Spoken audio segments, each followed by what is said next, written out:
La soirée de gala se figea au moment où Ophélia Grant fit un pas en avant et lança un verre de vin entier au visage de l'homme noir. « Ça, c'est pour avoir prétendu que tu avais ta place ici », cracha-t-elle assez fort pour que l'orchestre s'interrompe en plein accord. Les invités gaspillèrent leur souffle dans des exclamations.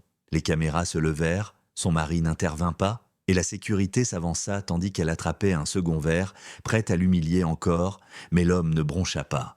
Il essuya simplement son visage, ouvrit son téléphone, et le sourire d'Ophélia disparut. Parce que le nobody qu'elle venait d'attaquer n'était pas un invité. C'était le PDG derrière l'empire familial valant des milliards. Le gala Grand Marlot brillait sous les lustres, les caméras et les milliardaires convaincus que le monde se pliait devant eux. Les serveurs se pressaient entre les tables en cristal, les investisseurs se vantèrent de leur pouvoir, et l'orchestre jouait comme si chaque note faisait partie d'un rituel sacré. Au centre de tout cela se tenait Julian Cross, PDG de Crosstech Global, un homme connu pour une influence silencieuse, le genre qui n'a pas besoin d'introduction.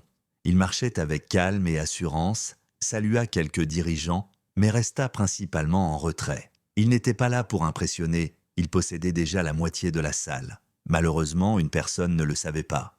Et elle allait l'apprendre de la pire manière.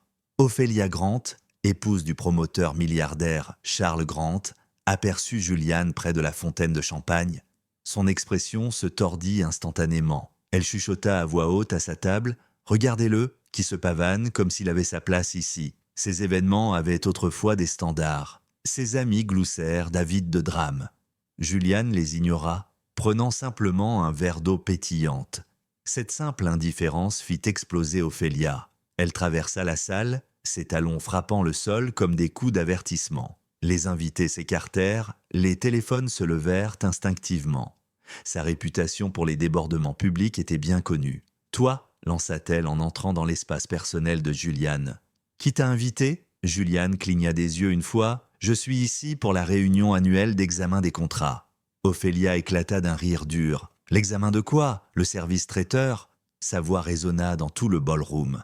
Plusieurs invités se retournèrent, d'autres sourirent. Quelqu'un murmura « Elle recommence ». Juliane resta calme. « Madame Grant, peut-être devrions-nous parler en privé. »« Non, l'interrompit-elle. On va parler ici. » Avant qu'il puisse finir sa phrase, Ophélia attrapa un verre de vin des mains d'un serveur qui passait et le lança au visage de Juliane. Le gala explosa en silence, l'orchestre s'arrêta en plein tempo. Même les caméras hésitèrent. « Ça, dit-elle bien fort, c'est pour avoir prétendu être à notre niveau. » Son mari, Charles, ne bougea pas. Il resta assis, moitié gêné, moitié terrifié. Les invités haltèrent, d'autres filmaient. L'humiliation frappa Juliane comme un coup physique, non à cause du liquide, mais à cause du message derrière Ophélia n'avait pas fini. Elle saisit un deuxième verre. « Laisse-moi t'aider à comprendre ta place. » Juliane leva la main, pas pour se défendre, mais pour avertir, ça suffit.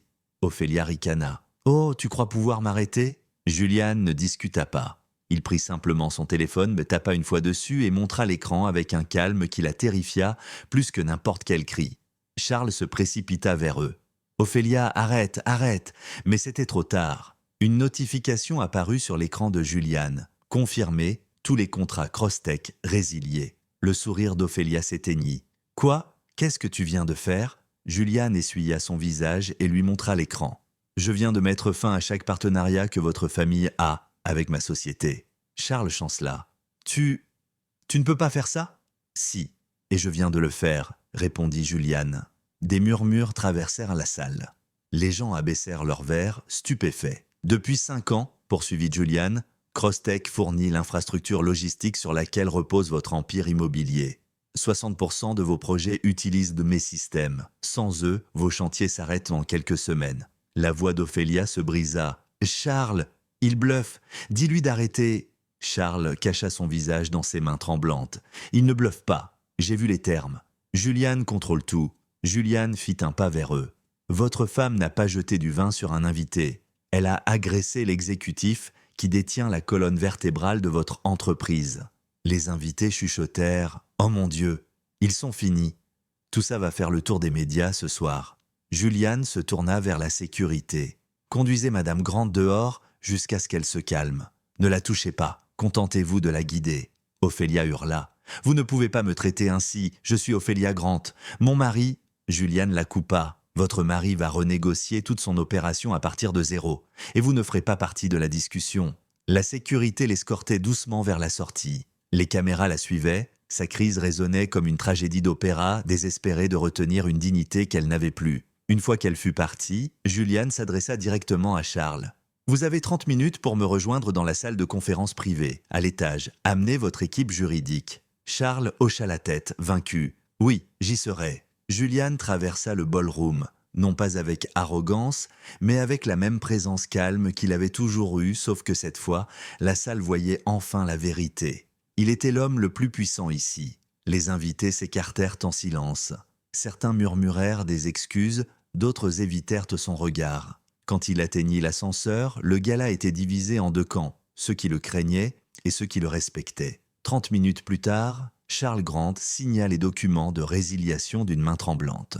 Crosstech saisit des actifs, reprit ses systèmes propriétaires et gela chaque contrat de grande valeur. L'humiliation impulsive d'Ophélia coûta à sa famille près d'1 milliard de dollars. En quittant la tour, un journaliste rattrapa Juliane. « Monsieur Cross, quel message cela envoie-t-il aux invités ce soir ?» Juliane s'arrêta, sa voix basse et posée. « Le pouvoir ne se prouve pas en contrôlant une salle, dit-il. Il se prouve par la manière silencieuse dont vous mettez fin aux gens qui prennent votre dignité pour de la faiblesse. » Et il s'en alla calme, composé, inarrêtable, laissant derrière lui un empire en train de s'effondrer.